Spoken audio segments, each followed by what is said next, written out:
On a hot summer evening in 1943, we were once again in close proximity to the front. The Russians had recently taken Belgorod and had set up positions on the outskirts of the city in our former trenches. The front line through Belgorod, the front stretched from Kharkov to Kursk, was quiet for the time being.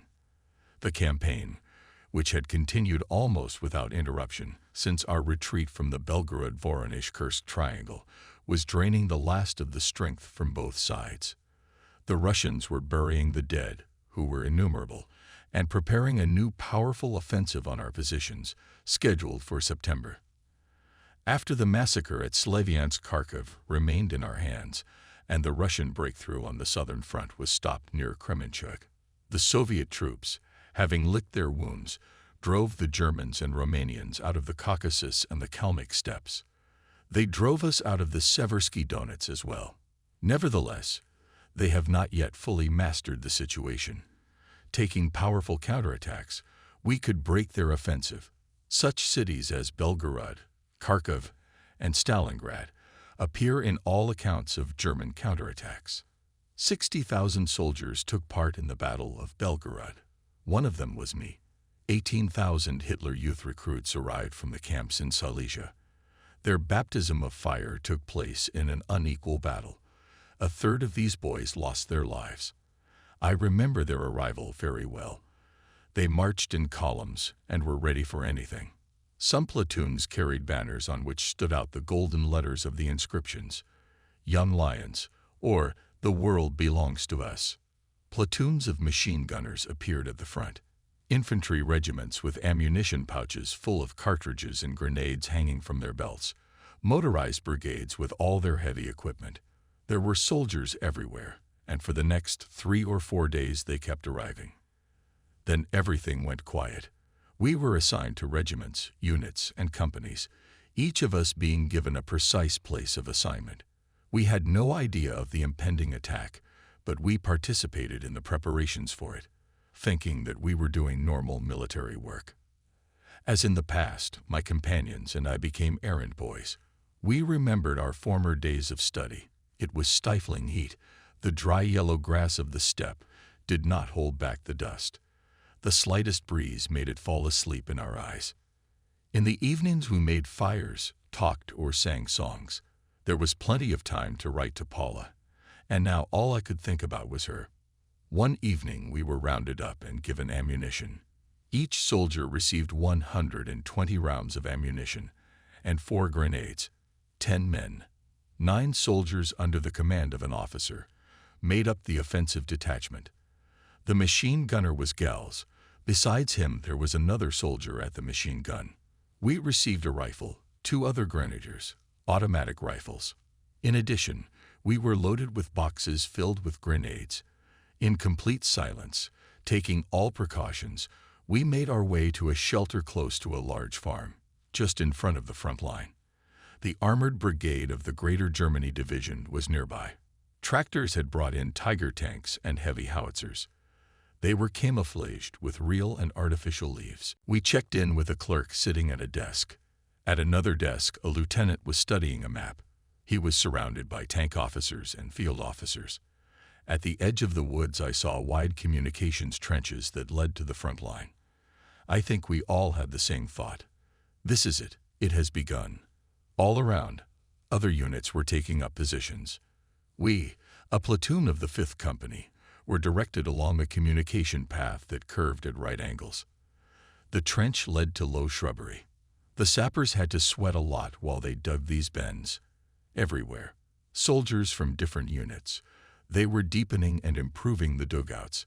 It was 6 o'clock in the evening, and the heat of the day had subsided. We got out of the forest by a trench and walked along the tree-lined hills. The officer, who kept his eyes on the map, showed us the way.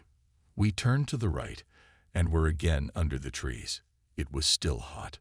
Soldiers were crowding everywhere. They were looking for positions. At last we came to a dugout crowded with young Hitler Youth soldiers.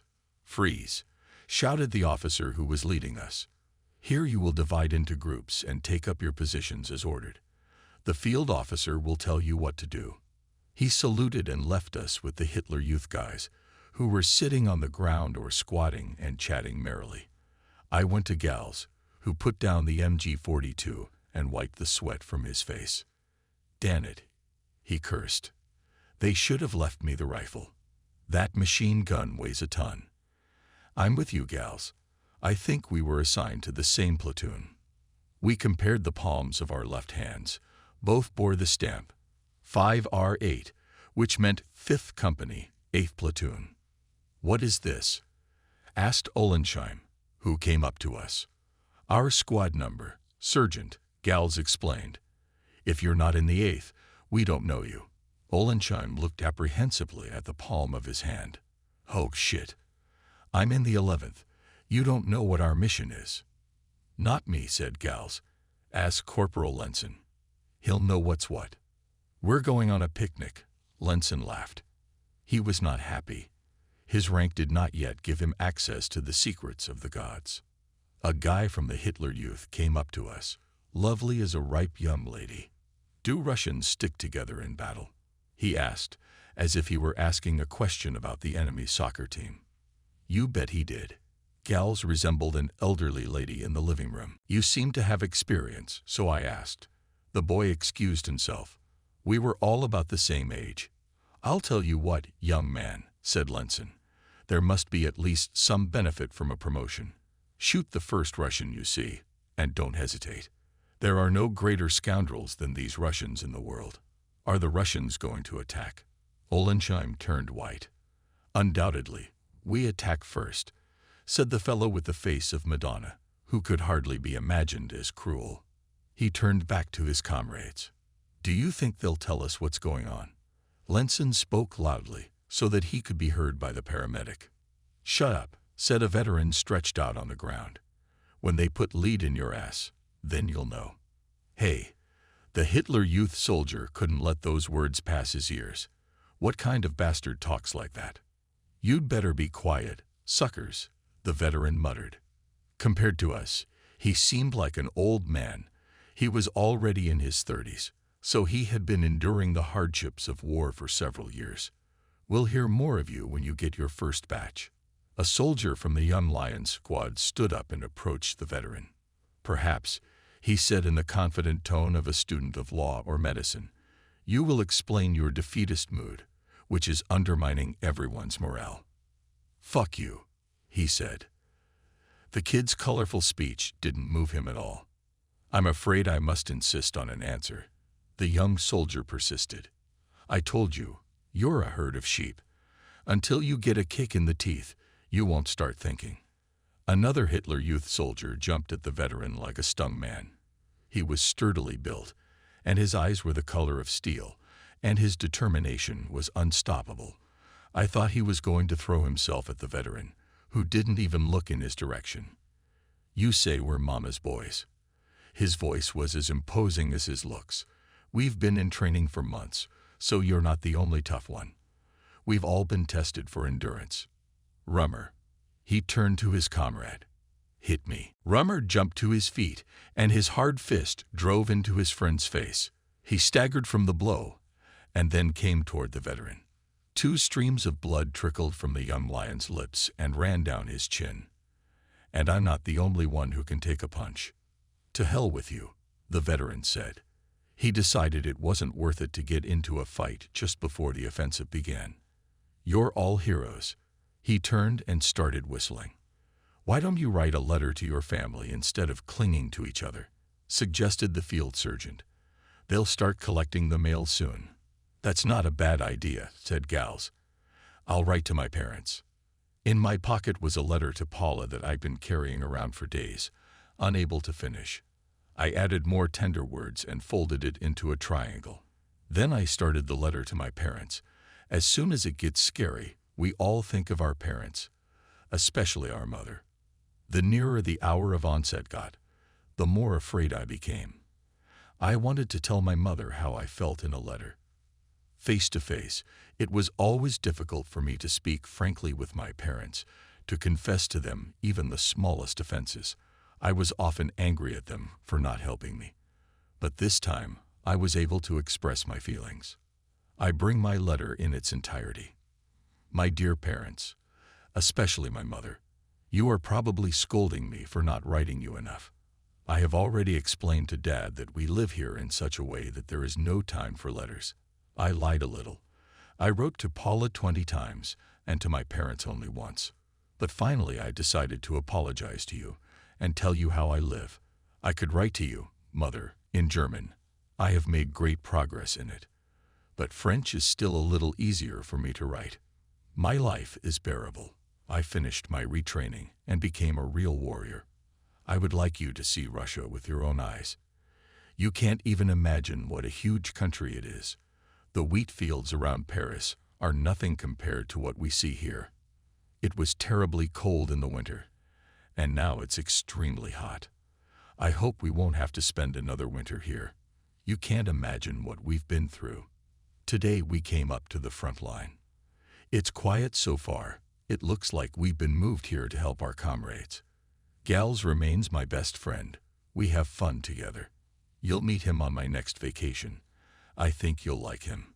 Or maybe the war will be over by then, and we'll return home safely. Everyone is sure. The war is over. It can't go on like this. We can't take another winter like this. I hope my brothers and sisters are okay. And that my little brother doesn't spread too much about what's happening to me. I can't even tell you how much I'm looking forward to seeing them. Daddy told me how hard life is for you. I hope it's a little easier now, and you're not so needy. You don't have to deprive yourself of everything just to get me a present. I have enough to eat. Mommy, soon I will tell you about a wonderful thing that happened to me in Berlin. In the meantime, I want to tell you once again how much I love you all. I folded the letter, and together with a message to Paula, handed it to the letter carrier. The letters were also given to Gals, Ollensheim, Cross, and Lenzen. That summer evening in 1943, all was quiet. In the darkness, however, there are clashes between patrols. But what can you do? That's war. The soldiers brought dinner. A little later we ate. We were forbidden to touch the canned food from the inviolable reserve. We had no other supplies. Dusk was approaching when a field officer from our platoon called us to him. He explained what we were to do on a large map of the area, showed us the points to be occupied with all precautions. Under orders, we must be ready to cover the infantrymen who would first level with us and then march forward. He named the places of assembly and pointed out other details, which I did not fully understand. Then the field fell and advised us to rest. We would not be needed until midnight. We stood and looked at each other for a long time. Now everything was clear. We would take part in a full-scale attack. We all had a bad feeling in our faces. Someone would not come back alive from the battle. Even in the army of the victor there are dead and wounded. So said the Führer himself. But none of us could imagine ourselves in the place of the killed. Of course, someone would die, but I would only be present at the funeral. Even though there was no doubt about the danger, no one could imagine that he would lie mortally wounded. It happens to other people. It happens to thousands of other people, but not to me. We all thought just like that, despite the fears and doubts that tormented us. Even the Hitler Youth soldiers, who had spent years cultivating their readiness for self-sacrifice, could not imagine that in a few hours one of them would not be alive. One can serve an idea built on logic and prepare for great risk, but it is impossible to believe that the worst will happen. And so the night came. After the stifling heat of the day, it brought a coolness. Where there was no war, people must have stretched out on the grass in front of their houses and talked with friends, enjoying the weather. Often, when I was young, my parents and I would take a walk before bedtime. My father believed in enjoying those summer evenings as much as possible and kept me outdoors until my eyes began to close on their own. Gals made me come down from the clouds to the ground. Sayer, buddy, be careful when the fighting starts. It's stupid to get killed just before the war ends. Yeah, I said, stupid. We all had the same thoughts. It was impossible to talk. We were all preoccupied with one question. Will I come back from the battle? Somewhere in the back of the dugout, one of the young lions was playing the harmonica. His comrades were singing along. We jumped up at the sudden burst of a shell. Here it comes, everyone thought. But it's all gone quiet. Lenson approached us. The first Soviet front line is less than 400 meters from here, he explained. The field officer just told me. It's right next door. But not too close, said the veteran, who was not involved in the argument. At least we'll sleep in peace. At Smolensk, the Ivans dug trenches within grenade-throwing distance. Everyone was silent. I'm in command of the 6th platoon, Lenson said. I need to get right under Ivan's nose to stall the movement when the main force starts advancing. Can you imagine? And we're going to have to do the same, said the paratrooper who had been assigned to lead our platoon. I hear that we will come right up to their positions. And here we were praying that we wouldn't get too dangerous a mission. But the Russian scouts will surely notice us, Leinberg cried in horror. Yes, this will be the most difficult part of the operation. We can only hope for a dark night. We've been told not to fire until the attack begins, so we can get close to the enemy positions without being seen. Don't forget the mines, said the veteran, who had no intention of sleeping. Soldiers from the penalty battalion checked the approaches. They did their best. Now that's what I like, hummed the veteran. Anyway, when you see the wire, don't pull it. If you don't shut up, Lenson said threateningly, you'll fall asleep before the attack. He shook his hard fist in front of the old soldier's nose. The old soldier grinned, but remained silent. And what if we run into an Ivan? Grenadier Cross asked. Then we'll have to use weapons, won't we? Only as a last resort, answered the fieldfelder. The idea is to attack them suddenly and eliminate them without any noise. Without any noise. How's that? Shall I hit him with the butt of a gun or hit him with shovels? Gals asked worriedly. Shovels, bayonets, anything. We have to get rid of them, that's all.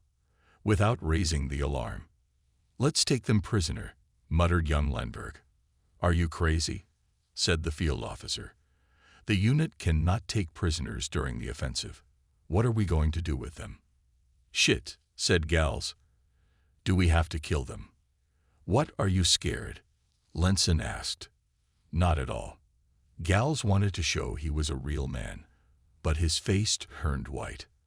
I looked at the paddle hanging from my best friend's belt. We had to stand up to let the captain and his company through. And at what point exactly are we? Young Leinberg asked naively. In Russia, the veteran replied. But no one laughed. The fieldfebble explained that we were 3 miles northwest of Belgorod. I'm going to bed, said Gals, stammering. He was not comfortable with all these preparations. We lay down next to each other without even laying out our sleeping bags. The metal of the machine gun that Gals had muzzled in the trench gleamed in the darkness. Sleep did not come not because we could not sleep in the open air in all our gear. We had slept that way more than once, but because we were worried about the future. To hell with you.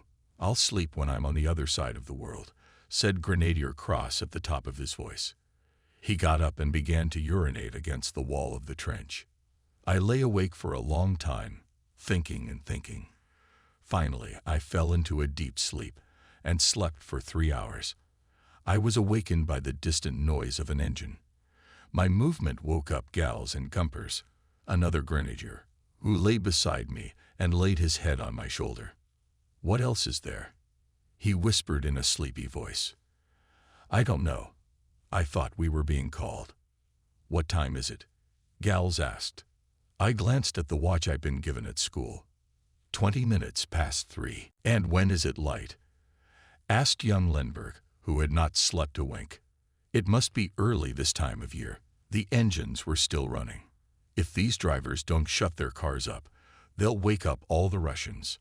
We tried to sleep again, but we couldn't. Half an hour later, some sounds were heard outside the dugout. Since it was dark, we assumed it was soldiers gathering their belongings. We turned that way to see what was going on when a field officer appeared. Platoons 8 and 9, he asked, lowering his voice. In place, answered the platoon. Come out in 5 minutes and proceed to your assigned positions. Good luck.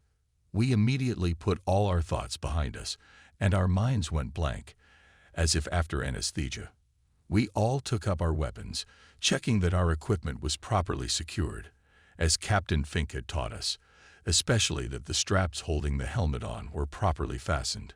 Gals shouldered the machine gun, and Lenberg, his assistant, squeezed in front of him. Only the veteran, the second machine gunner of our platoon, acted as if he had forgotten what was ahead of us. He was in no hurry, unlike the others. He had been in this kind of trouble before, so he leaned the heavy machine gun against his leg and waited for the order to move. "I hope you're okay." The veteran turned to his machine gun with a sardonic chuckle. "8th Platoon," called out the Feldfebel. His voice sounded as if he had received an electric shock. "Follow me and be quiet." We got out and, keeping together, marched along the trench to the forward positions. A field felon led the march. In front of him came Grenadier Gumpers, 22 years old, then Gals, who had just turned 18, and Lenberg, who was not even 17. Then 3 machine gunners, a Czech, whose age was difficult to determine and whose name was impossible to pronounce, a native of the Sudetenland. I was followed by the veteran and his aide, another frightened boy. At the end of the procession was Cross, who was in his early 20s.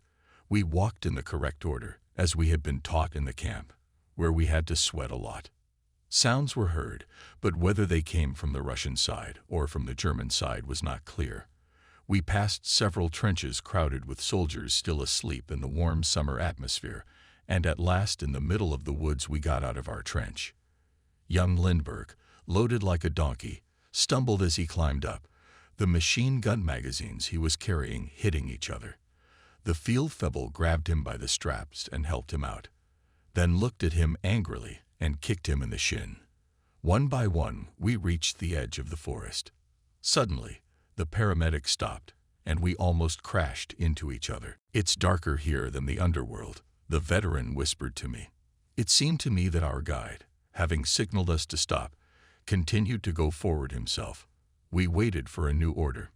In spite of our attempts at complete silence, the weapon still made a few metallic sounds. The Feldfebel returned, and we set off again. We reached the trenches at the edge of the forest, where the scouts were already waiting for us, lurking like snakes. We went down into their small trench. "Lie down on the ground," the Sudeten whispered to me, who was basically walking ahead of me. "Tell the others." One by one we left the last German positions and crawled across the warm ground in no man's land.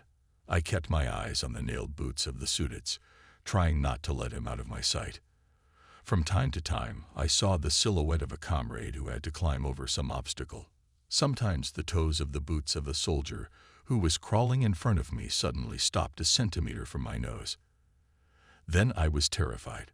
Suddenly, the soldier lost sight of the one ahead of me, but in a moment he was on his way again, and my confidence returned to me. I was not alone. At such times, even those who are inclined to think, all thoughts fade from their minds.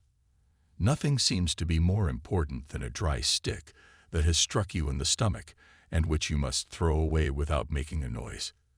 Your senses are heightened to the utmost, and your heart is beating so hard that it is about to jump out of your chest.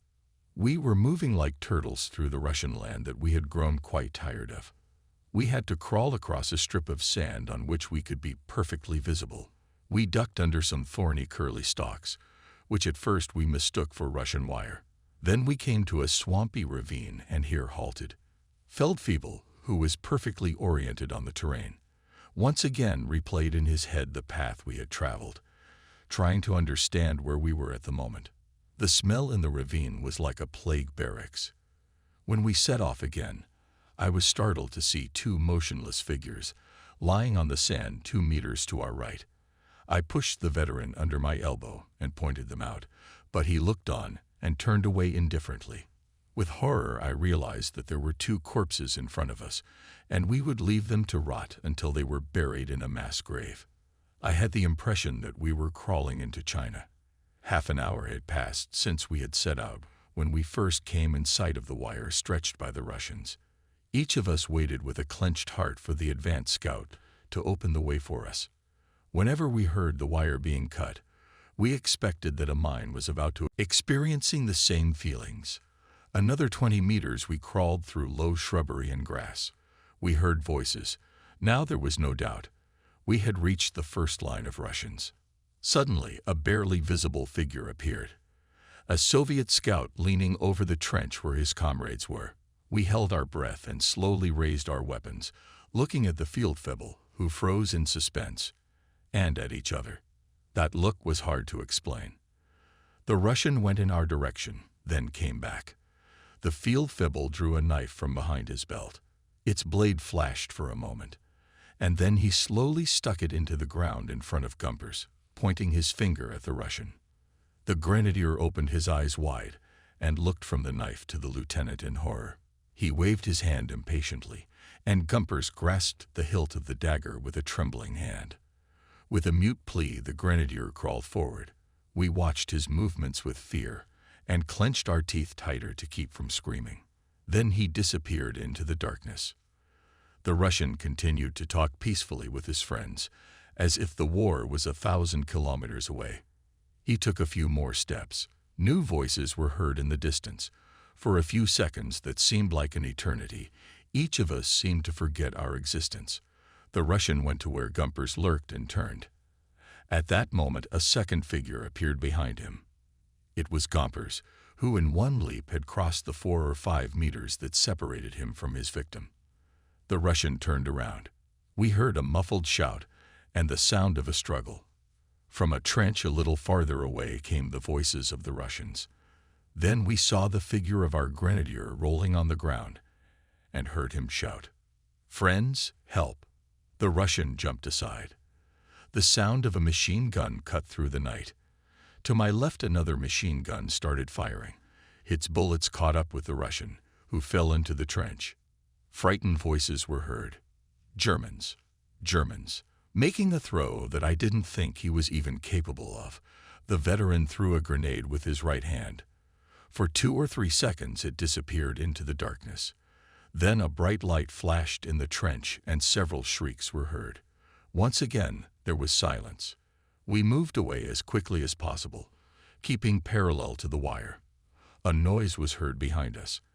At the risk of being hit by a mine or a bullet, we took cover behind a hill and, barely catching our breath, tried to take up a defensive position.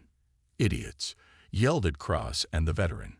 "Did I give the order to open fire? We'll never get out of here now." He was just as afraid as the others. But Gumpers asked for help. Feldfebel. Cross excused himself. He was in a jam. A moment later, the flashes of tracer bullets and flares made the surroundings bright. The Russians were firing continuously and throwing grenades at random. "We're done." Young Lindbergh almost cried. "Quick, get the shovels," shouted the Sudeten man. "We must dig in or they will kill us." "Nobody move," commanded the veteran. We were so afraid that we obeyed him without saying a word. His voice sounded more confident than the field officers. We were completely frozen, even afraid to blink. The flash again. Everyone who was not lying face down on the ground became visible to the smallest details on the battlefield. The corpses of Gumpers and the Russians spread out before us, and 5 or 6 more lines of trenches were arranged in front of the wedge-shaped infantry positions. Other flashes illuminated the edge of the woods from which we had come. Fortunately, the Russians who were closest to us didn't see anything behind the hill that covered us, but the soldiers in the farther positions that we spotted in the flashes could see us. And they did start throwing grenades, which the Russians did quite well. "Jesus," the veteran said. "If they hit us, we're done." "Let's dig a foxhole," Lindbergh sniveled. "Oh, shut up. You can dig with your belly if you want to, but leave the shovels alone. If we play dead, maybe they'll think we are." On the other side of the hill, something fell with a thud. From the top, the ground sprinkled down on us. There were no new flashes, and the flares that had already fallen were fading. The Russians shouted some curses. Somewhere to the left another grenade exploded. We heard through the noise of the explosion how the fragments were flying. A groan sounded next to the veteran. "Quiet. Hold on.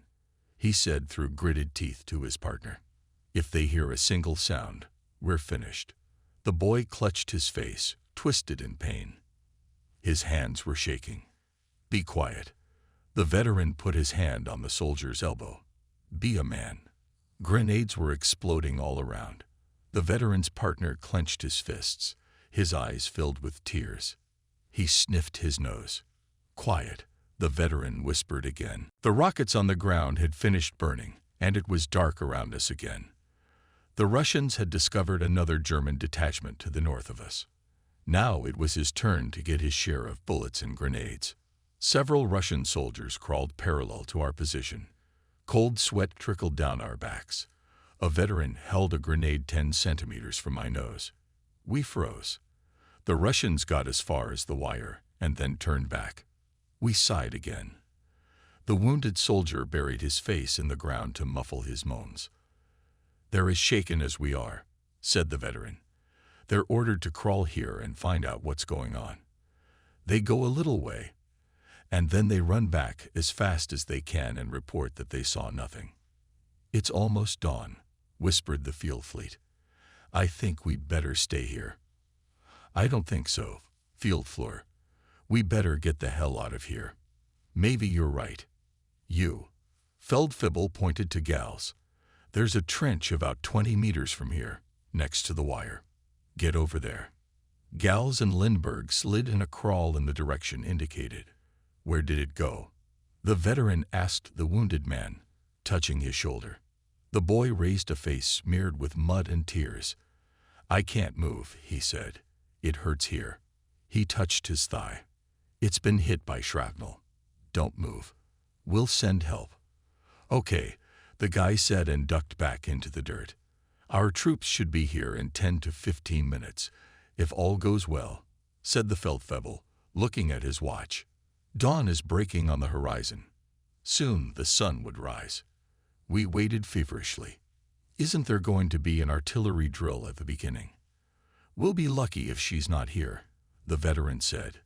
It won't be any easier for us than it is for the Ivans. There will be no artillery preparation, the sergeant explained. The first squads are to attack the enemy unexpectedly. We were sent to neutralize his defenses, but our soldiers might mistake us for Russians and slit our throats. It's not impossible. The veteran grinned. We could hear the voices of the Russians. It was so audible that it seemed as if we were sitting next to them in the trench. They're not worried, the Czech remarked. What's the use of worrying? In an hour we'll be on the other side of the world anyway, the veteran said as if he were thinking out loud. It was getting light fast. We could already distinguish the Russian infantry in the crosshairs of the veteran's machine gun, and below on the left a motionless gray mass. It was Gals, Lindbergh, and the machine gun lurking. You boy, the veteran turned to me. You're gonna take my partner's place. Come here, lie down on my left. Now, I said and crawled in the direction indicated, having in a minute with my nose in the tape of the machine gun. We could now get a proper look at the Russian positions, which were 100 meters away from us. From our hill, located directly opposite the enemy, we could see gray, stained faces. I now wonder myself how it was that the Russians had not captured our hill.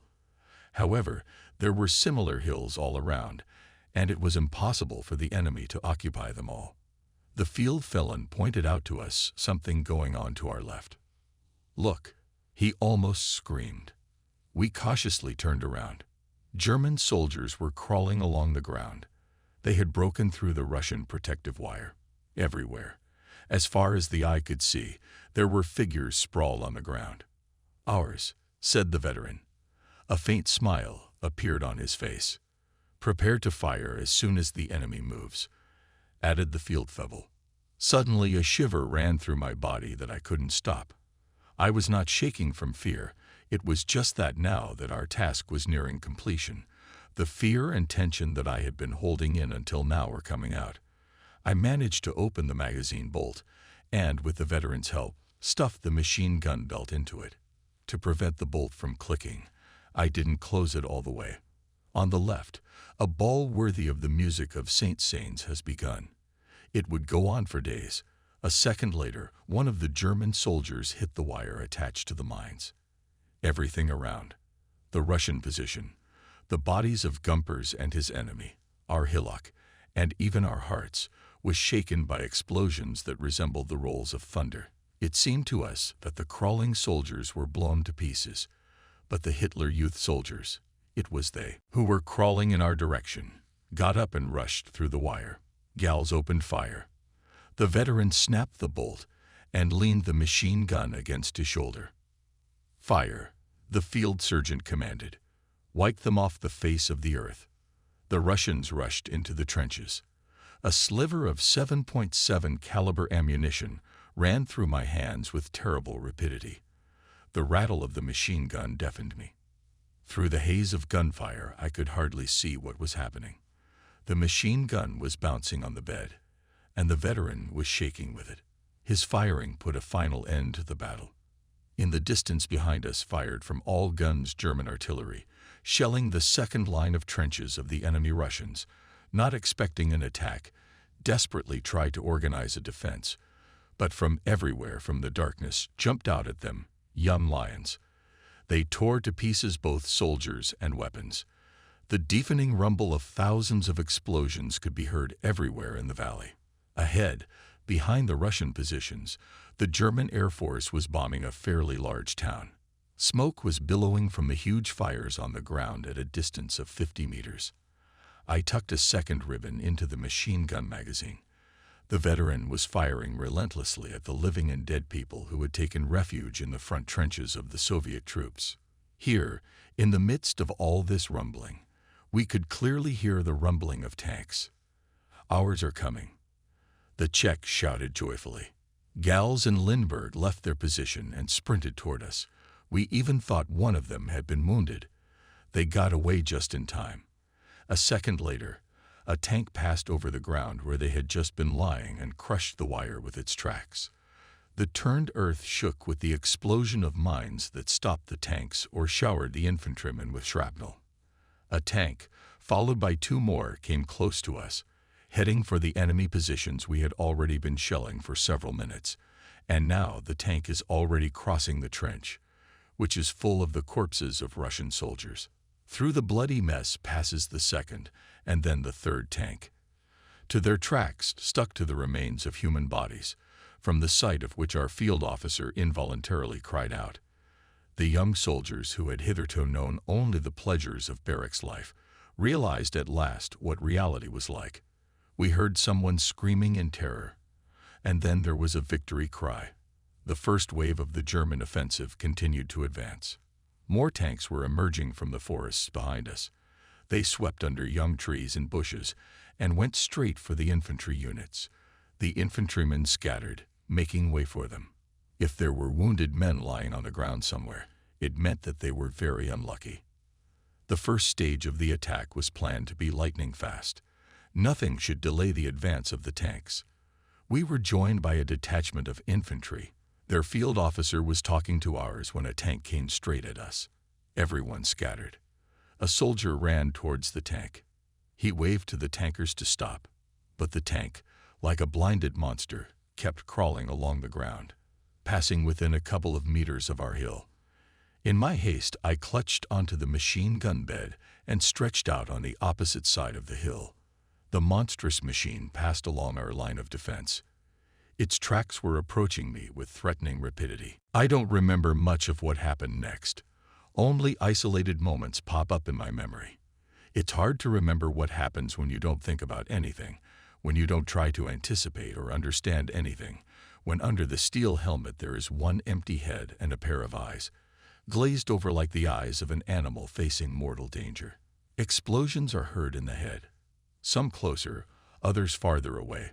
Some stronger, others weaker. One hears the screams of maddened people, which then, depending on the outcome of the battle, will be called the screams of heroes or ruthless killers. We hear the groans of the wounded, those who are dying in agony, looking at their mangled bodies, panic cries of soldiers who are running, not knowing the way. Horrifying sights flash in the mind. Entrails that stretch from one dead man to another among the ruins, smoking guns that resemble butchered animals, trees fallen to the ground, windows of houses turned to dust. Officers and field officers amidst all this horror are regrouping platoons and companies. This is how I first had to participate in the German offensive north of Belgorod, under orders barely audible because of the noise and dust clouds, following the tanks. The resistance of the enemy was broken. Again, everything either fell into German hands or was destroyed. The hordes of Russian soldiers retreated deep into their vast country. I also remember that we captured thousands of prisoners of war.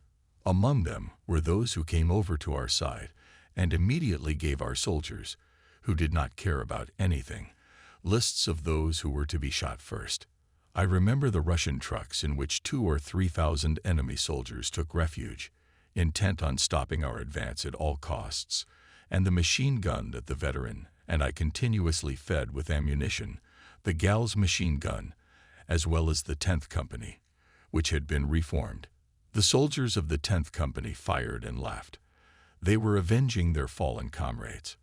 We shelled the enemy tanks with anti-tank shells and heard the cries of the Russians, who no longer dared to move, surrender, or go on the offensive. And then everything was consumed by fire. The heat became so intense that we withdrew. By noon, the Soviet troops tried to go on the offensive. They showered new waves of young lions with a hail of shells, but nothing could delay them even for a moment. By the end of the second day, the scorched remains of Belgorod passed into the hands of the victors. Mad with success, we continued the offensive without respite, increasing the wedge we were driving into the Soviet Central Front. As our so-called information services claimed, we had 150,000 soldiers fighting against us. In reality, it was more like 400,000 to 500,000. Their resistance could be broken by 60,000 Germans. By the evening of the third day of continuous fighting, during which we had only been able to keep our eyes closed for half an hour at most, we were completely mad. It seemed to us that we were capable of anything. A Czech and a field felon, who were either dead or wounded and left lying among the ruins, had dropped out of our platoon. 2 grenadiers, who had broken away from their units, had joined our ranks. We were now divided into 3 groups, among them the 11th Platoon, in which Ollensheim had fought, and the 17th, which had rejoined our ranks. They were commanded by a lieutenant. We were ordered to destroy the pockets of resistance in the ruins of the village. There was still fighting going on there, although the retreating Soviet troops had already abandoned these positions. We were faced with a spectacle that resembled a day of judgment. However, the possibility of falling asleep in a quiet corner occupied us more than a stray Russian bullet. The explosions from the front of the advance shook the air, clogging our weakened lungs. Everyone was silent. Only occasionally we heard the commands, "Halt," "Stand still," and we threw ourselves on the burning ground. We were so tired that we got up only when we had completely suppressed the next pockets of resistance. The soldiers left without reinforcements, huddled in some trench. Sometimes soldiers with their hands up would emerge from their hiding places, those who wanted to surrender. And each time the same tragedy was repeated. Cross, under the lieutenant's orders, shot 4 surrenderers, Sudets 2, and soldiers from the 17th Company 9. Young Lindbergh, who had been in a state of panic-stricken terror since the beginning of the offensive, he was either sobbing or laughing, took a machine gun from Kraus and put down 2 Bolsheviks. The 2 killed were much older than the boy and begged for mercy until the last moment. For a long time longer we heard their cries, but Lindbergh, who was seized by a fit of rage, fired until the screams were silenced. I also remember the bread house. We called it that because after we had killed all those who were in it, we found a few loaves of bread and killed them as a reward for the horrors that had befallen us. From fear and fatigue, we were maddened. Our nerves were strained to the utmost. We could scarcely obey the orders and shouts of danger that came in uninterrupted succession. We were forbidden to take prisoners. We knew that the Russians did not take prisoners either, so however much we wanted to sleep, we had to keep ourselves half asleep, knowing that somewhere nearby the Bolsheviks were roaming. It was either them or us. which is why both I and my friend Gals threw grenades at the bread house, although the Russians had displayed a white flag there. When our endless onslaught came to an end, we stretched out at the bottom of the funnel and stared at each other for a long time without saying a word. It was as if we were all numb. Our tunics were unbuttoned, torn to shreds, and from the dirt stuck to them, merged with the color of the ground. The air was still rumbling with explosions and the smell of burning. 4 more of our men were killed, and we carried with us 5 or 6 wounded, among whom was Ollensheim. There were 20 of us gathered in the trench. We tried to put our thoughts in order, but our gaze wandered unseeingly over the burned-out surroundings, and our heads were empty. The radio announced that the offensive at Belgorod had succeeded. It was to be the starting point for the further advance of German troops to the east. On the 4th or 5th day, we passed through Belgorod without stopping in the city. The soldiers involved in the offensive were gathering their strength. Countless infantrymen were sleeping on the sides of the road. Soon we were loaded into a truck and brought to a new position.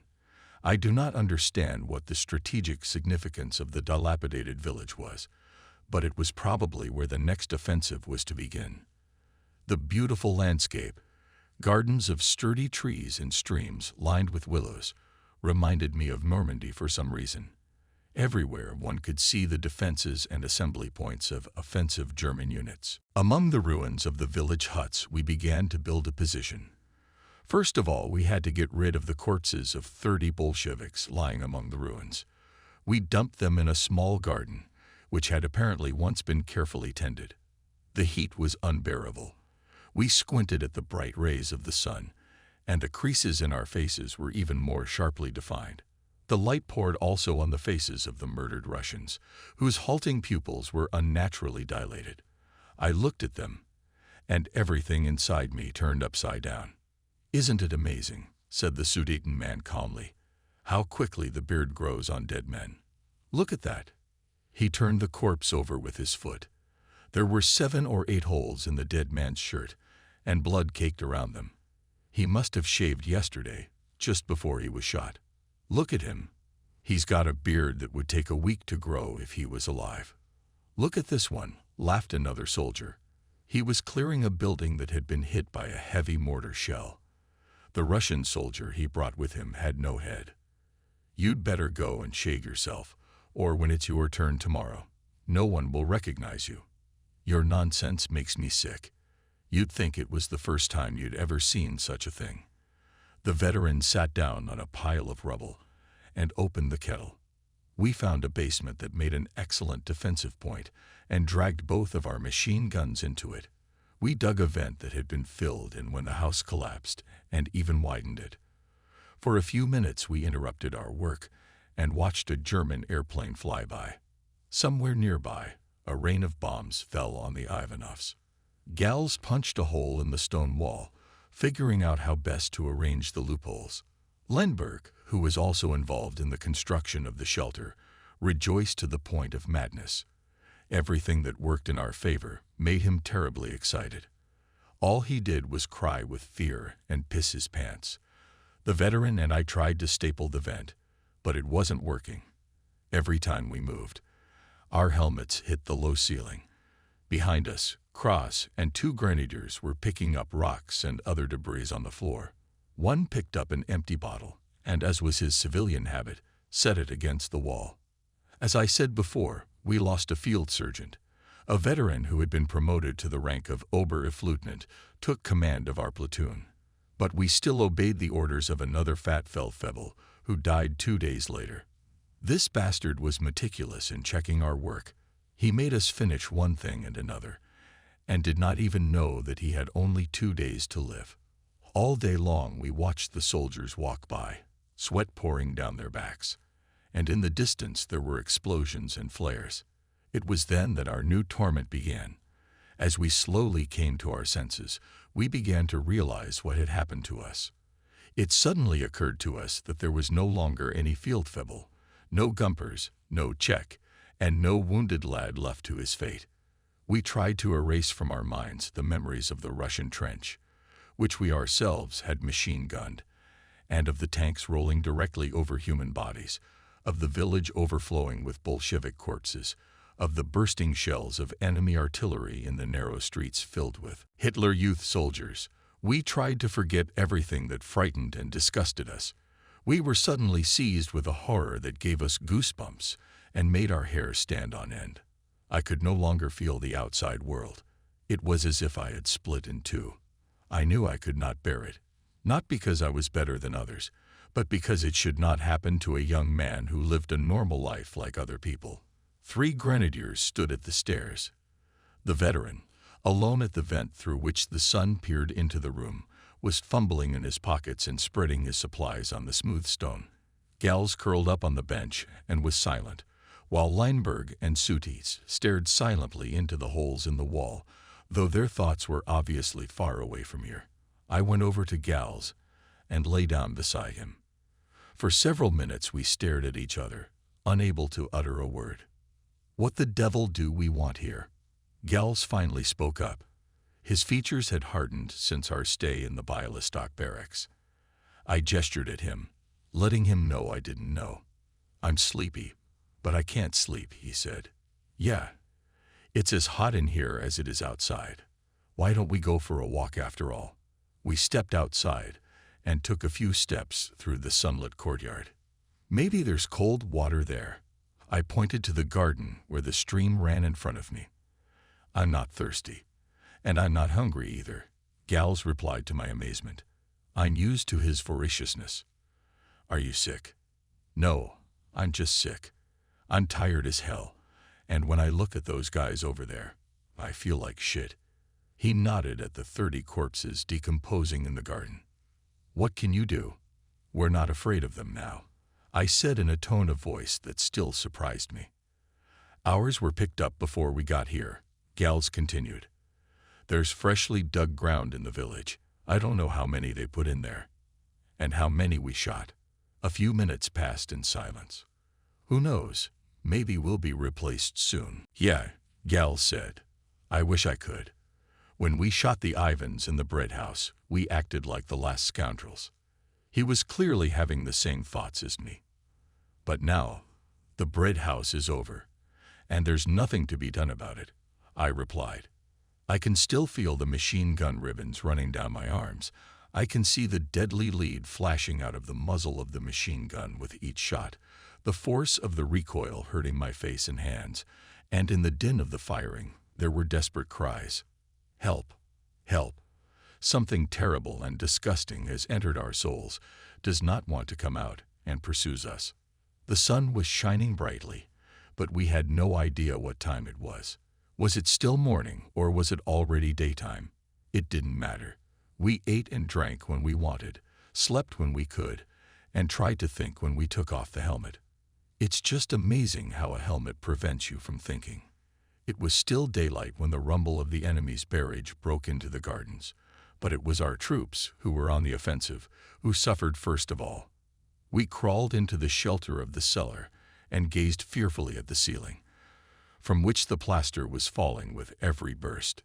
"We should have fortified it," the veteran said. "If a bomb exploded nearby, we would be buried under the rubble." The shelling continued for at least 2 hours. A few shells fell close to us, but they were obviously intended for the German troops who were on the offensive. Our guns answered the enemy's fire, and the rumble of artillery shells was so strong that almost nothing else could be heard. The Russian howitzers were firing at a distance of only 30 meters. In addition, the shells of our howitzers were flying over us, and the ceiling was no less likely to collapse from them. During the shelling, we felt tremendous tension. We tried to make predictions, but events disproved the predictions we had just made. The veteran anxiously smoked one cigarette after another and repeatedly demanded that we shut up. Cross huddled in a corner, muttering something to himself, probably praying. In the evening, a platoon that had taken part in the counterattack visited us. The soldiers had set up an anti-tank gun nearby. A little later, the colonel appeared and inspected the supports we had put up to prevent the roof from collapsing. "Well done," said the colonel. He walked around our platoon, offered each of us a cigarette, and then headed for the Great Germany Division, located even closer to the front. It was getting dark. Lights flashed against the broken trees. The battle continued, and the tension became unbearable. We had to post a guard outside, so none of our group got a good night's sleep. At dawn, we were raised and ordered to leave our shelter and move deeper into Soviet territory. The German offensive continued. We saw with our own eyes a whole field of dead Hitler Youth soldiers. They had been killed in yesterday's artillery raid. With every step, we realized what could happen to our despicable flesh as well. They should have buried them so we wouldn't have to look at it, Gals muttered. Everyone laughed as if he was joking. The area we were walking through was a series of craters. How anyone had survived here was a wonder.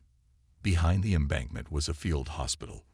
From the screams and groans coming from it, you would have thought it was a slaughterhouse. What we saw shocked us. I almost fainted, and Lindbergh burst into tears. We went behind the fence and stared up at the sky.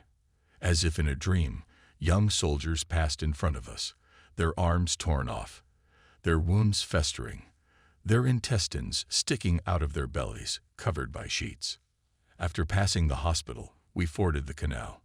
The water reached our breasts, but its coolness brought us to our senses.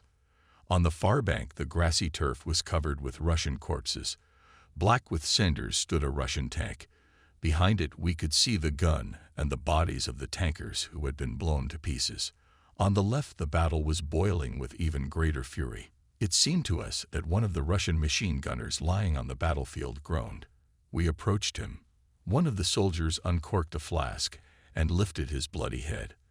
The Russian stared at us with wide-open eyes in which fear was evident. He cried out, and his head fell on the wheel of the gun. The machine gunner was dead. We passed through wooded hills that changed from one to another.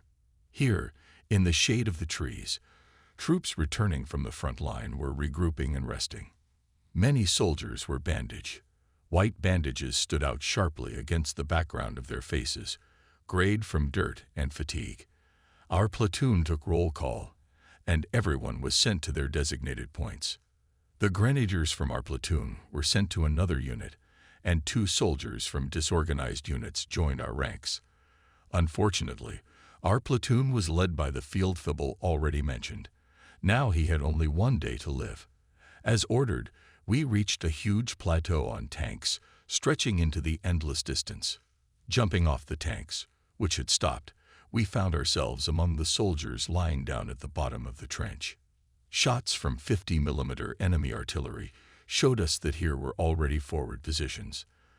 The tanks turned and disappeared behind the trees 50 meters behind us. We squeezed through the crowd of soldiers crammed into the trench. They did not take our appearance with much enthusiasm. The enemy's artillery was firing at the moving tanks. As they moved into the forest, the sounds of bursts subsided. The dull-faced Feldfelder became worried that around only do that shooting and began to discuss the situation with the young lieutenant. Soon the latter signaled to his subordinates. Bending in 3 figures, they headed into the forest. The Ivans, who were not hidden from what was going on, fired 5 or 6 bursts at them. Bullets whistled around us. Once again, we were alone in the trench. There were 9 of us, and right in front of us were the Russian positions. The sun was shining brightly in the sky. Enough lazing around. Let's get to work. We have to set up the machine gun. The Feldfebel bellowed in a voice that was more suitable for a military review.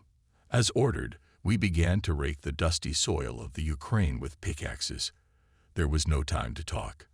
The sun was scorching so hot that I barely had enough strength to work with my hands. They won't even have time to shoot us, said Gals. We'll die of fatigue before they do. My head is splitting. I sighed heavily. But the lieutenant did not want to give us any leeway. He looked anxiously into the distance. As far as the eye could see, there was a desert without a blade of grass. As soon as we set up the machine gun, we heard the rumble of tanks, which made us shiver. On this perfect day, the tanks appeared out of nowhere. They were heading eastward. Behind them, bent, hidden by clouds of dust, were German soldiers. In about 5 minutes, the Russians began a fierce shelling. Everything around was covered with smoke. The sun was not visible behind the flashes of fire. Barely visible behind the cloud of dust, in the distance, 80 to 100 meters away, flickered flashes. Never before had I seen the ground crack like that. The shelling had started a fire in the forest. We were ready to scream with terror, but our throats were dry, and we could not make a sound. Everything flew into tatters. Shell fragments and sparks of fire flew through the air. The first shaft swallowed Cross and the new soldiers before they could realize it. I huddled in the farthest corner of the trench and watched with mad eyes as the tornado moved toward us. Mad with fear, I howled. Gal's head jammed into mine. Our helmets bumped against each other, as if two pans had collided. My friend's face was contorted with horror. "We're screwed," he croaked. His words were overlaid by a rumble of explosions that was breathtaking. Suddenly, someone fell into our trench as if from the sky. Then someone else's body fell. It was 2 recruits from our platoon. Gasping, one of them shouted, "Our whole company is dead." He cautiously poked his head out, and at the same moment there were several explosions that blew off the soldier's helmet, and with it part of his skull, which fell into Gal's hands. We were both covered with blood and human flesh.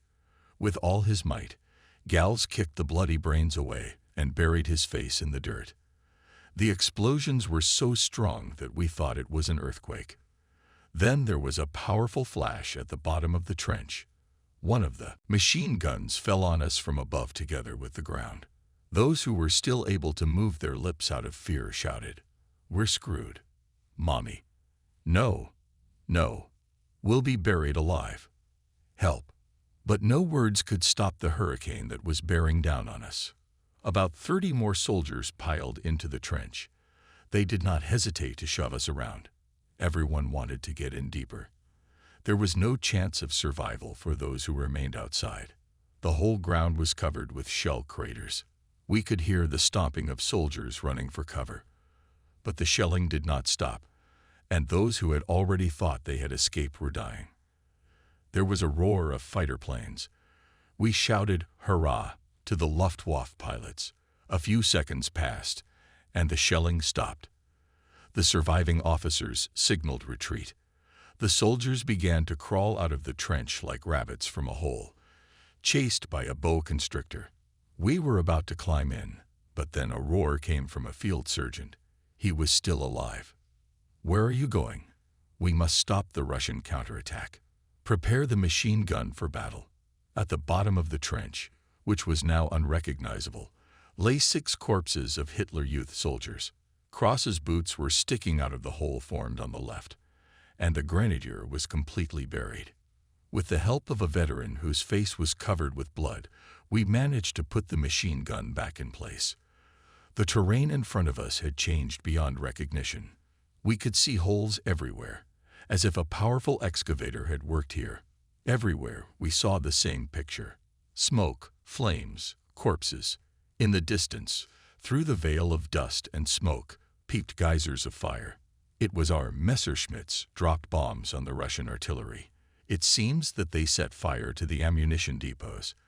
The explosion shook the air with terrible force, and everything around was on fire. "Bastards!" shouted the sergeant. Finally, they got what they deserved. Our fighters turned westward, and the Russian artillery opened fire again. The main target was the tanks. They retreated haphazardly, a third of them destroyed. When the frantic soldiers burst into our trench, they almost broke my arm, but I felt nothing at that moment. Now I felt a brutal pain that would not go away.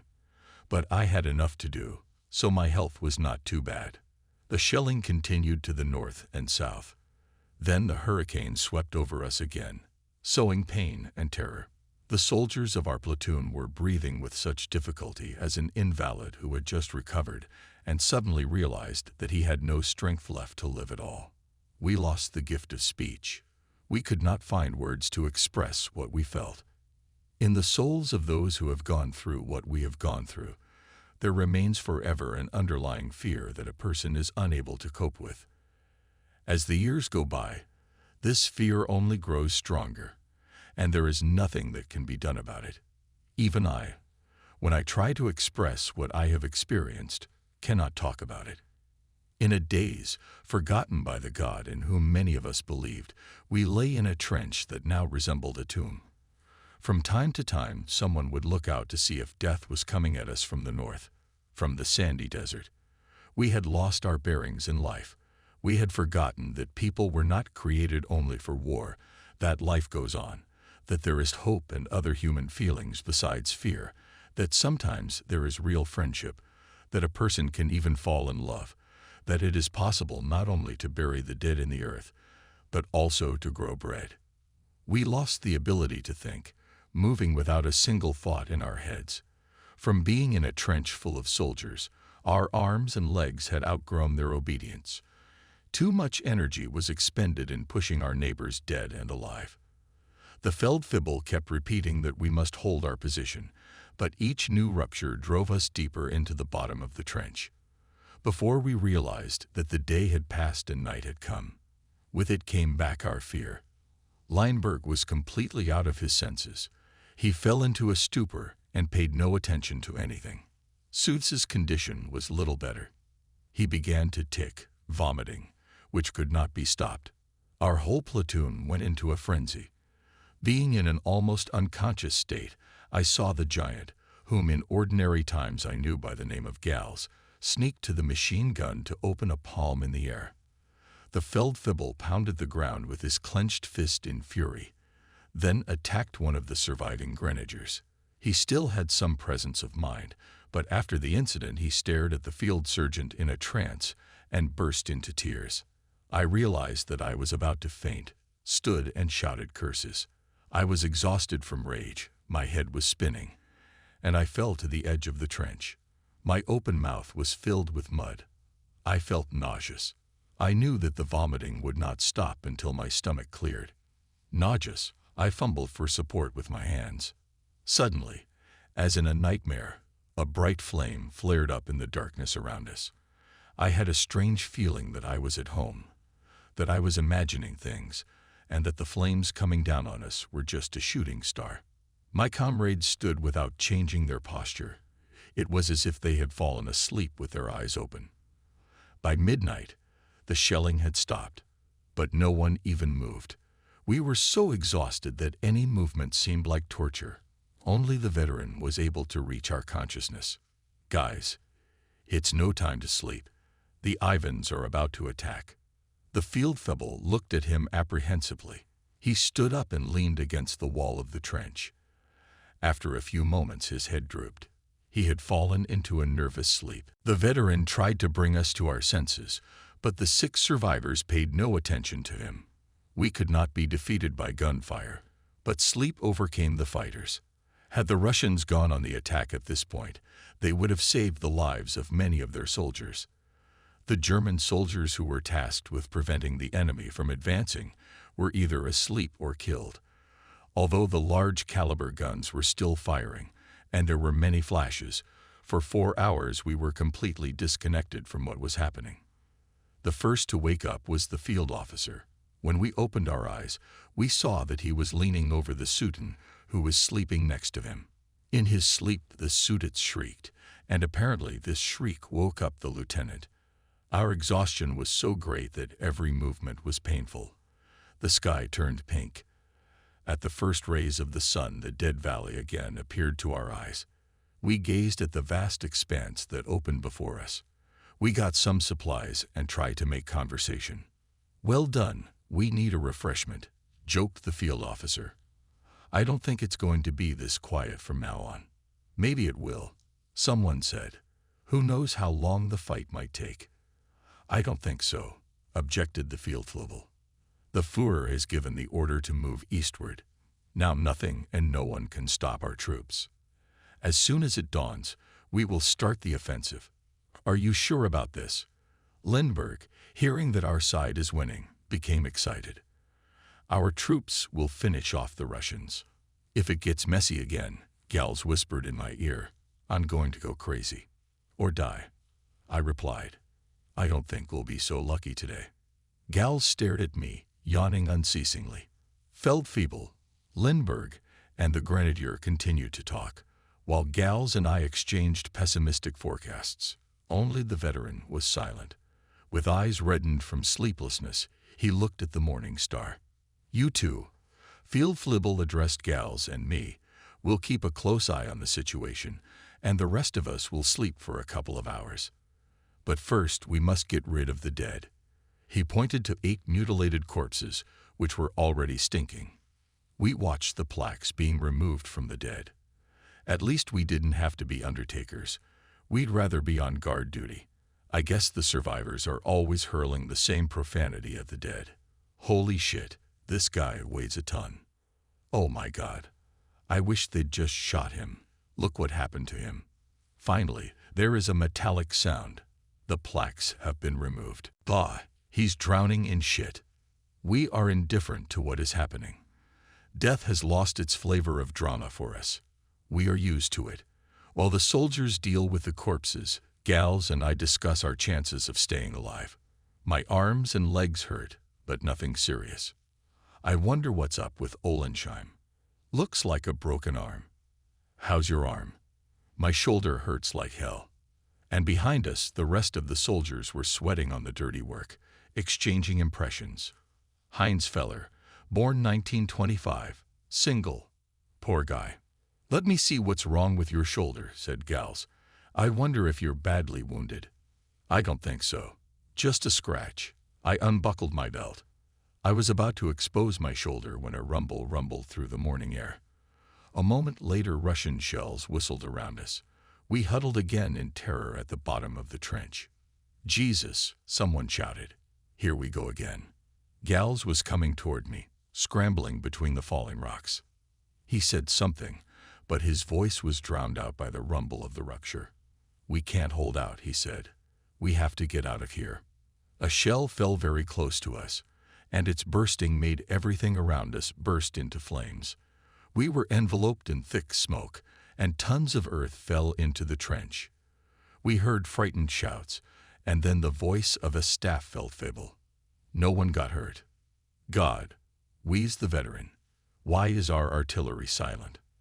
Lindbergh trembled again, and then the firing stopped. The veteran cautiously leaned out. 7 more heads followed. The dust had not yet settled in the plain. "That means we're out of shells," the field officer grinned. "Otherwise, they would never have stopped." The veteran looked at him, as usual, with an absent look.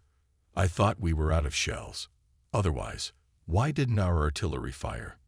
"We're preparing for an offensive, so the guns are silent. Wait, our tanks will soon appear." The veteran did not take his eyes off the horizon. "I have no doubt," continued to rant Feldfebel. "Any minute the German troops will go on the offensive." But we were no longer listening to him. Our eyes were fixed on the veteran. His pupils dilated, and he opened his mouth as if he were going to scream. The Feldfebel finally fell silent. We all looked where the veteran was looking. In the distance, a black streak stretched across the horizon. It came like a wave against the shore. For a few moments, we could not take our eyes off the terrible picture. The troops were marching in solid rows, which seemed unreal.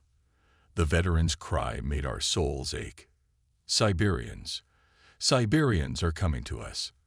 There are 1,000,000 of them." He grabbed the machine gun and laughed through his teeth. In the distance, like a hurricane, came the roar of 1,000 throats. "Hurrah! Take your places," ordered the Feldfebel. He looked at the approaching enemy troops as if mesmerized. We took up our rifles and machine guns and leaned against the trench embankment. Gals was trembling, and his partner, Lindbergh, could not control the machine gun belt. "Come here, quick," Gals shouted. "Come here, or I'll shoot you." Lindbergh's face twitched. He was ready to cry. The veteran didn't scream anymore.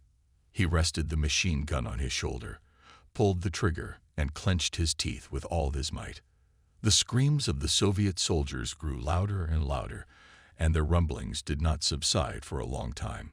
Frozen with terror, we could not even realize how great the enemy's power was. Like a mouse frozen at the sight of a snake, we were paralyzed by fear. Lineberg broke down. He cried and screamed, then threw himself to the bottom of the trench. "They're gonna kill us. They're gonna kill us. They're gonna kill us all." "Get up," shouted the field sergeant. "Get back to your post, or I'll kill you myself." He lifted Lineberg to his feet with force, but he slid to the ground again with a sob. "Scoundrel," shouted Gals. "To hell with you. Die. I can do without you." The shouts of the Russians were heard quite distinctly, and again the mighty hurrah was heard. "Mommy," I thought. "Money. Hooray. Hurrah. Victory," the veteran mocked the Russians. "Just come here." The mass of soldiers was only 100 meters away from us. Then we heard the roar of engines. 3 airplanes appeared in the morning sky. "Bombers," shouted the Sudeten man. But we saw them without him. We tore our gaze away from the horde of Russians. The planes, without slowing down, were descending on the soldiers. "Messerschmitts," shouted the Fieldflügel. "Wow." "Yay," we shouted. "Long live the Luftwaffe." 3 airplanes hovered over the Russian army and poured deadly fire on it. The bombardment from the sky served as a signal to our cannons hidden in the forest. They too opened fire on the enemy. The machine guns that survived during the bombardment also rumbled. Airplanes flew directly over the heads of the advancing and inspired in our soldiers the will to victory. Through my hands ran a machine gun tape. One ran out, and we refueled the second. Opened fire and large caliber guns of the Wehrmacht.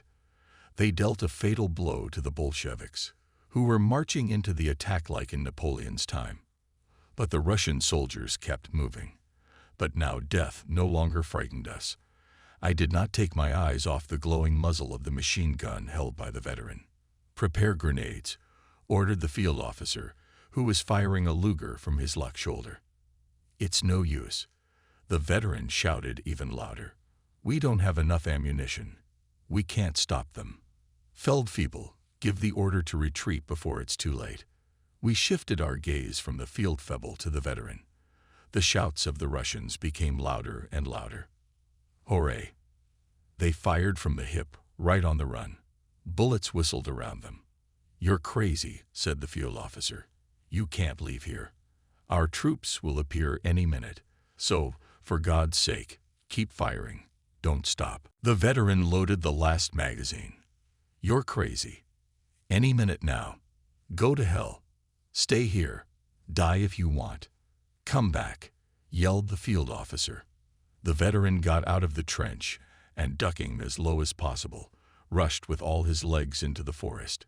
Without stopping, he shouted, "Follow me." We grabbed our weapons in a hurry. "Run," shouted the Sutenite, and the whole platoon ran after him. We were mad with fear. We ran headlong, panting, towards the thickets. Russian bullets were whistling all around. Strange as it may seem, all 7 of us ran. The field sergeant, without stopping to shout curses, was next to us. "Bastards! Shoot back! You'll be killed.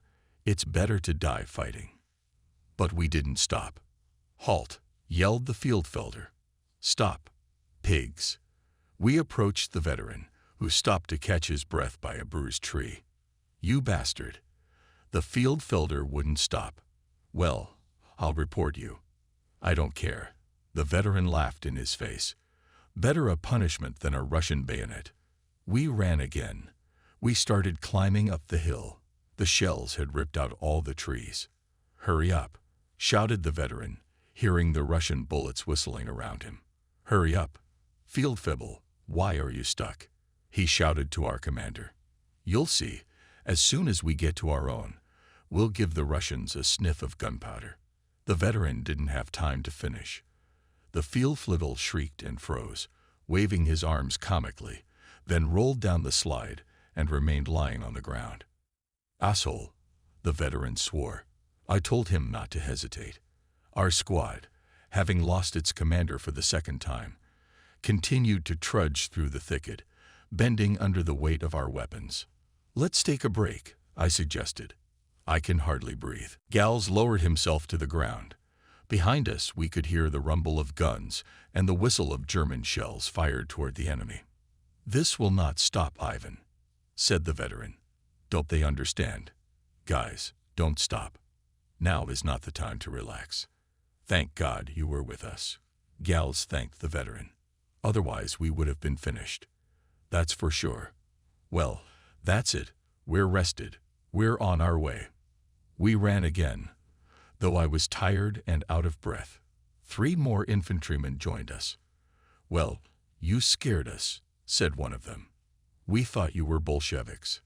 We came to a small clearing. Here was a bombed-out field storehouse, which had been hit by a Russian shell yesterday. Between the branches of a fallen tree lay a blackened corpse. Suddenly, a whole company of soldiers surrounded us, ready to rush to the attack. A tall lieutenant came out to meet us. "Where is the field fielder?" he asked, wasting no time in ceremony. "Dead," the veteran replied, standing at attention. "Damn it. Where are you from? What company?" "8th Platoon, 5th Company. Interdiction Troops. Great Germany Division, Mr. Lieutenant." "21st Platoon, 3rd Company," said the 3 soldiers who had just joined our ranks. "We're the only ones left alive." The officer glanced at us, but kept silent. The rattle of the guns and the shouts of the Siberians could be heard. "Where is the enemy?" the lieutenant asked. "In front of you, Mr. Lieutenant. Everywhere in the valley. There are thousands of them." Continue the digression. We are not part of Greater Germany. When you meet one of your regiments, join it. There was no need to repeat the order. We returned to the woods, and the officer went up to the soldiers and gave them some orders. In this way, we passed many units ready to attack. At last, we arrived at a village in which a defensive post had been set up shortly before. Here we stopped. There was a detachment from our division in the village, but nobody knew about the 5th Company. First the officer and then the soldiers threw a lot of questions at us, but they allowed us to rest under the roof, and even brought us a drink. Everywhere the work was boiling. Soldiers were building defensive fortifications and engaged in camouflage. By noon, the Russian artillery opened fire again. We rushed into the familiar cellar. There, in spite of the explosions, which shook the ground, a fat man, a veteran of the Great Germany, was singing and dancing. The people present did not pay the slightest attention to him. "Are you out of your mind?" Gals stopped in bewilderment. "He was already freaking out when we got here," someone explained. Soon we stopped looking at the crazy fat guy. Now he was doing the French cancan. "That's too much," Gals muttered, but the crazy soldier only waved his hands. Toward evening, 5 or 6 tanks came toward the Russians, followed by several companies of grenadiers. From afar came the sounds of battle, which did not subside for an hour.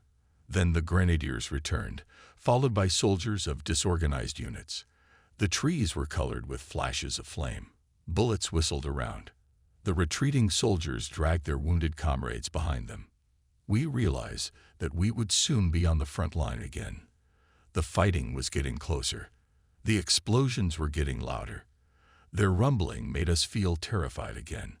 The counterattacks of the regiments we were passing by were smothered in the vast Russian mass, unafraid of casualties.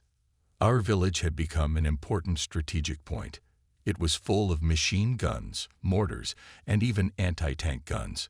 It was to this that we owed what we had to endure for the next day and a half.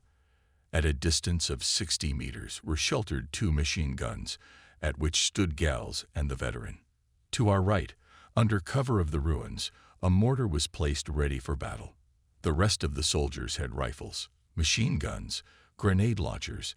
They were all hiding behind the ruins of 5 or 6 huts, behind firewood or hedges. A little farther away, behind a low wall, soldiers from the retreating units were placed. They were regrouped and forced to dig new trenches. To the left, behind a house that had survived, was a platoon of mortar men, which had also been augmented by disorganized squads of infantrymen. A little way back over the road that ran through the village stood a 50mm anti-tank gun protected by a sort of bunker. Its muzzle was aimed at the gardens. Behind it, a little lower down, next to a tractor, radio communication trucks stopped. From the shelter in the basement, Orders were constantly pouring in. The officers were hastily regrouping the retreating soldiers and creating special-purpose units from them, thus expanding the line of defense of the village, where, obviously, the command post was located. Occasional bullets forced one or the other squad to throw themselves to the ground. But this was nothing compared with what we had experienced yesterday. Now it seemed to us that we were at rest. Only in the distance, at a distance of 2 kilometers, the fighting between the last detachments of the retreating German troops and the Russian army did not cease. The veteran, who had been listening to the rumblings coming from front and back, nodded. It seems, he repeated, that they have got it into their heads to organize another Siegfried line. Do these fools really think they can stop the Russians that way? You, priest, he turned to the priest, maybe pray to God to send lightning. It would come in handy, for artillery is of little use. There was laughter. The priest also laughed. He had seen with his own eyes how God's creatures tore each other to pieces without the slightest remorse, and he was no longer so sure of what he had preached. A paramedic peered into the shelter. What the hell kind of gathering is this? Interdiction Squad Number 8, 5th Company, Field Sergeant, the veteran reported, referring to the 6 soldiers. The others had asked to visit. All right, the field officer relented. Stay where you are. Let the outsiders go to their positions. We have plenty of empty trenches. The strangers, grumbling, began to rise. Feldfebel, the veteran, turned to him. Leave us some reserves in case any of our men die. We need to hold our positions. All right. The Feldfebel had not yet had time to make a decision before a crazed fat man appeared in front of him. At Moscow, I served as a machine gunner. Herr Feldfebel. All right. Then you and that guy stay here. The rest of you follow me. So we had a fat man, whom we nicknamed French Kankin, and a scrawny-looking soldier. I apologize, Kankin said to us. I hope you're not too angry at me for imposing on you. The thing is, it's not easy to dig a trench that I can fit in. Kankin never closed his mouth for a second. He would say the first thing that came into his head. Only ruptures silenced him. But as soon as the danger was over, he began to speak again. There's plenty of room in the ground for you, the veteran said without a smile. A few boulders on your belly, bloated with beer, and you're done. I'm not much of a beer drinker, French Kankin said, puzzled. He was interrupted by Gals. It's like hell outside, he said. Look, there are 2 of our tanks coming back. Ours, keep your pocket wide open, the veteran grinned. It's a T-34. I hope the guys from the anti-tank brigade spotted them. We fixed our eyes on the monsters that were moving right at us. We can only trust in God, said Gals. We can't do anything with our machine guns. But he still opened fire with a large caliber machine gun. It was as if a hail of stones had fallen on the tanks. The gun turrets showed flashes, but no other damage was visible. The cannons of the tanks rotated like trunks. The explosion threw us to the floor. A Russian shell whistled above us. It exploded somewhere behind the village. The tanks slowed down. One of them started to turn around. Our mortar began firing continuously at the tanks. They backed up. Another Russian shell hit the left wall of the building. The basement was shaking. There were several more explosions, but we did not venture outside anymore. Then came a shout of victory, and we saw one of the tanks hit by a shell from the anti-tank guns. The tank slowly retreated, zigzagging with one track. It crashed into another tank, which staggered from the impact and flanked our mortar. In a few minutes, shrouded in a thick cloud of smoke, he was gone, and with him the other tank retreated. Black smoke was billowing from the first one. It was clear that he would not be able to get far. We heard the victory shouts of the Germans. We've seen it, exclaimed the veteran. That's how you can turn an Ivan into a fugitive. All of us, except the skinny, dark-haired guy, laughed. Why are you so gloomy? Gals asked him. I'm sick, the man replied. You mean scared to death, said the Sudeten man. But we're all scared. Naturally, I'm afraid, but I'm also sick. I bleed when I defecate. So you should go to the hospital, the veteran remarked. I've been trying to get in, but the major doesn't believe me. He can't see what's wrong with me. Yeah, it'd be easier if you got your arm blown off or your skull bashed in. Try to sleep, said the veteran. We can do without you for now. A field kitchen arrived in the village. Those who had the courage to go outside were given a pot to fill. The mere fact that we were being fed gave us confidence. We were not completely cut off from the world after all. But as night fell, our fear returned. The fighting resumed with renewed vigor. Pressed by the Russian forces, the remnants of the German army were retreating. The Russians had time to appear before the last of our infantrymen had withdrawn. Everywhere against the background of the gardens could be seen groups of advancing soldiers. They ran toward us with shouts, but their voices were drowned in the rumble of the guns. A bloody massacre had begun. The air in the basement was filled with the smoke of 2 machine guns. It became completely impossible to breathe. More and more cracks appeared in the ceiling from the firing of the anti-tank guns, which were red hot. The plaster was raining down on our heads. We'll take turns firing, the veteran shouted to Gals. Otherwise, the machine guns will melt. Lindbergh's face turned grayer than his overcoat. He plugged his ears with mud so he couldn't hear anything.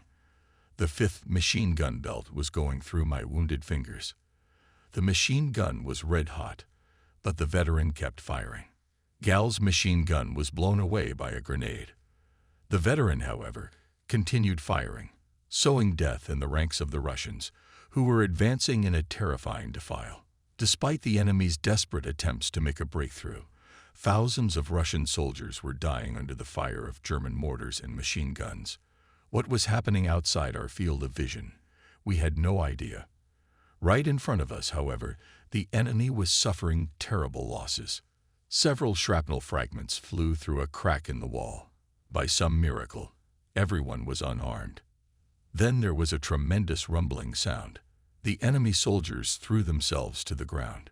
In the darkness, hundreds of flashes illuminated the living and the dead. And then there was a scream. Our artillery. Thank God, said the veteran. I had given up all hope. Well, guys, this time we stood our ground. The Ivans won't get through. The Wehrmacht units regrouped and poured deadly fire on the enemy. There was a look of hope on our faces. That's our way, yelled Kankin. Look what's happening to the Russians. That's what they deserve. Bravo.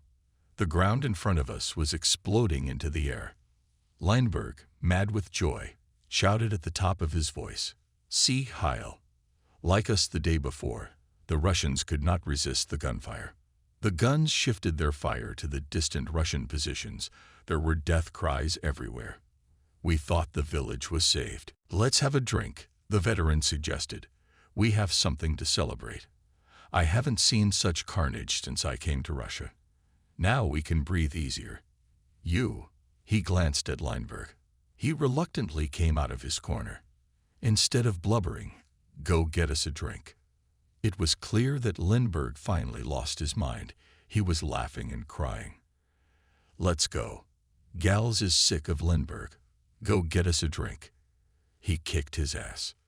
Lindbergh, clutching his head, came to his senses. But where will I find the booze? He asked. That's up to you. Radio operators always have something stashed away. Or something. Just don't come back empty-handed. Outside, our soldiers were also celebrating the retreat of Ivan's army of many thousands. And our basement became merry. The Kankin danced again. And we followed suit. I thought we were dead. Thank God the artillerymen saved us. Thank God. That's for sure, laughed the grenadier who had been with us for 3 days. Tears of joy and relief streamed from our reddened eyes down our faces, black with soot. We all trusted the veteran now. He had saved us that morning. Now he was celebrating, so we could follow his example. He knows what to expect from the Russians, how many battles he had to go through. But this time the veteran was wrong. The ranks of the Russians were getting denser and denser. These were no longer the divisions that we easily drove out of Poland and chased thousands of kilometers across Russia. Outside, far away from the cellar, the village and the trenches surrounding it, from the thousands of corpses of moujiks and burning forests, trampling with their feet the dead Germans and their own, a new Russian army was entering the battle. Now it was more powerful than ever before. The Russian soldiers had hundreds, thousands of guns at their disposal. Soon our laughter would be silent. It would be replaced by the victorious shouts of the Russians. 5 pairs of frightened eyes stared at the garden, illuminated by thousands of lights. The Soviets had been trying to break through the German defenses for 3 days, and for 3 days we had been desperately repulsing the Russian offensive. In between attacks, the Russians were firing on the infantry and artillery from the most powerful guns. Our artillery, as best it could, was firing at the enemy. 5 hours had already passed since our laughter had fallen silent. Stalin's units were inexorably crashing into our positions. Those who, like us, were lucky enough to find a good shelter were shooting the rest of the ammunition in disorder. In the ceiling we had holes. Through them, like through a pipe, smoke was coming out. At the machine gun, Gals was replaced by a lanky fellow suffering from dysuria. A bullet or a piece of shrapnel had hit Gals. He was huddled next to 3 dying men who had been brought to our shelter to let them die in peace. Gal's machine gun fired its last shots and fell silent, leaving only the veteran, who could barely stand on his feet, to fire. He was assisted by Kankin, Sudets, and myself. When Russian Katyusha rockets covered the trench with the mortars, we were seized with despair. The last mortar had been removed, and the anti-tank guns had long since fallen silent. Only a few machine guns and infantrymen kept the screaming mob from overrunning the village. At any moment we could have been surrounded and crushed. "I guess it's time to die," the veteran said. "It sucks, but what can I do?" At times, between the flashes, we could distinguish the clatter of machine guns that continued their heroic resistance. The Russians did not retreat. As soon as it dawned, they launched their tanks, killed those who were still defending. A shell destroyed our shelter. We threw ourselves to the floor. Our screams merged with the groans of the machine gunners and the rumble of the Russian tanks trampling the remains of the 2 machine gunners into the ground. For a full minute, Gals could not take his eyes off the sight before him. He was the only one who had a clear view of what had happened. Later he told us that the tanks were still tamping the ground for a long time, mixing soil and human remains. The tankers were shouting, "Hitler kaputt." We managed to retreat about 10 minutes before the Russian troops approached. There was no doubt. The army had abandoned us to our fate. God only knows how we got through the mountains of dead men, the flashes, the chaos. My head was shattered by the rumble of shells. The mere thought of silence seemed unimaginable. Behind me was Gals. His hands were stained with blood oozing from the wound in his neck. Leinberg was silent. He walked in front. The veteran moved behind. He was cursing the war, our artillerymen and the Russians with his last words. A fat man was walking side by side with me. He was muttering something under his breath. The noise of the battle intensified, and the sun rose even higher. We rushed to escape. "Sayer, we're screwed." Gals shouted to me, panting. "There's no use running." My head was splitting from the rumble of shells. Suddenly Kankin screamed. I turned my head and looked at him with unseeing eyes. I thought I was dreaming. I looked at him without feeling the slightest sensation and still could barely move my legs. "Don't let me fall," Kankin begged. He put his hands around his stomach as if he were holding something. It smelled like the stench of slaughterhouse chow. "Hold on," I shouted, not realizing what I was doing. Kankin shrieked again and bent double. "Come on," said the Sudeten man loudly. "We are powerless to help him." We kept running, but we looked like some kind of sleepwalkers. The sound of an engine came from behind us. We turned around, expecting a new danger. Something dark was approaching us. The headlights were off. With the last of our strength, we ran away. The half-tracked vehicle, as it approached us, was illuminated by the flashes of explosions. "Get in, guys," they offered us fraternal help. We stumbled and scrambled toward the truck. It turned out to be the one in front of our shelter in the village. 3 soldiers managed to start it. We climbed onto a narrow platform, part of which was occupied by a heavy gun that had been removed from its position. The engine whined, and we rolled across the field. There used to be a lot of guns here. Now only empty ammunition boxes remained. Soldiers waved at us. "Save yourselves," shouted our driver to them. "Ivan is already close by." One of the artillery tractors must have blinded our chauffeur. Anyway, we drove into a deep crater. Everyone who was in the car was thrown out. I was lying at the front wheel of the truck and moaning from the pain in my shoulder. "What the hell?" Someone swore. "What have you done?" "Fuck you," the driver growled back. I think I'd broke my knee. I rose to my feet. My left arm was numb. "There's blood all over your face," the Sudetan said, glancing at me. "But it's only my shoulder that hurts." The body of Gals was on the ground. He was already wounded, and now he had been thrown a long distance away. Maybe he had lost consciousness. Maybe he was dead. I shook him, said his name. His hand went up to his neck. "Thank God he's alive." The attempt to pull the car out of the hole was unsuccessful. The wheels just idled helplessly. We had to walk to the next artillery position, where the soldiers were collecting their junk. Together with it, they loaded us into the car. We set off again. In the distance, the horizon was scarlet. "Did you get out of that hell?" One of the artillerymen turned to the veteran. He did not answer. He was in a deep sleep, in which the pain was not so much felt. A few minutes passed, and almost all our companions fell into sleep, despite the shaking.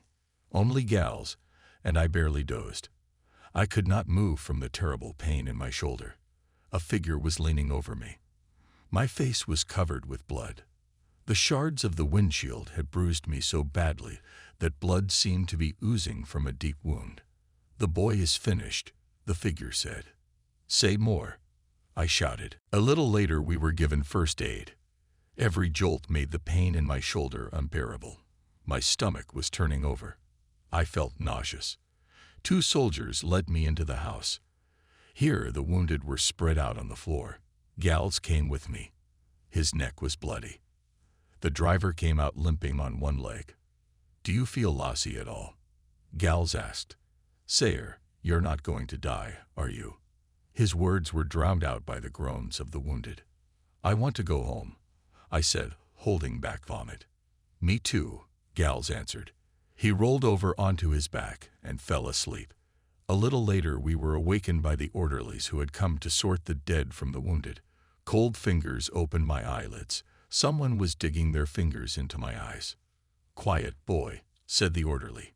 "Where does it hurt?" "My shoulder. I can't move my arm." The orderly undid the straps. I howled in pain. "No visible damage, Mr. Major," he informed the tall man in the cap. "What about your head?" "It's all right," the orderly replied. "There's blood on his face, that's all. There's something wrong with his shoulder." The orderly moved my arm, and I cried out in pain again. The major nodded. The orderly pinned the note to me, then did the same with Gals and the driver. He took him to the hospital, which was filled to capacity. Gals and I were left lying on the floor. Toward noon, 2 more orderlies showed up.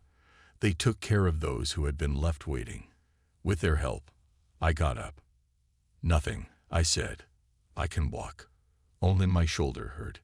The orderlies rounded up everyone who could move their legs and sent them to the hospital. Everyone undress. As soon as we opened the door, the field surgeon shouted. When I undressed, I almost fainted from the terrible pain.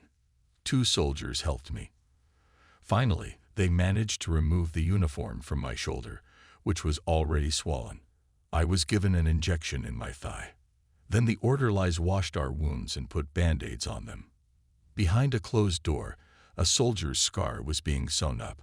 His wound stretched across his back. After each touch of the instruments, there was a scream. 2 orderlies came in and grabbed my shoulder. I howled in pain and cursed, but they didn't even turn toward me. There was a crunch, and pain shot through my body from head to toe. The orderlies fixed my dislocation and moved on. I met Gals outside. He had a gauze bandage. His whole neck was wrapped in bandages. A piece of metal had hit him about 8 centimeters below the first wound he had received near Kharkov. "Next time, it'll hit you right in the head," Gal said. A little farther on, we found a veteran, a Sudets, a Lenberg, and a grenadier. They were asleep, stretched out on the grass. We lay down beside them, and soon fell into slumber. Thus ended the battle for Belgorod. The German troops lost the land, with huge losses captured 10 days earlier, and gave up many other territories. A third of the soldiers fell on the battlefield. Among them were many Hitler Youth soldiers. What happened to the young handsome man with the Madonna's face, to his friend who had pure eyes, and to the eloquent student? Perhaps they went down on Russian soil, like the accordionist who sang about wanting to return to the peaceful Green Valley only to die. There are no tombstones over the remains of Germans who died in Russia.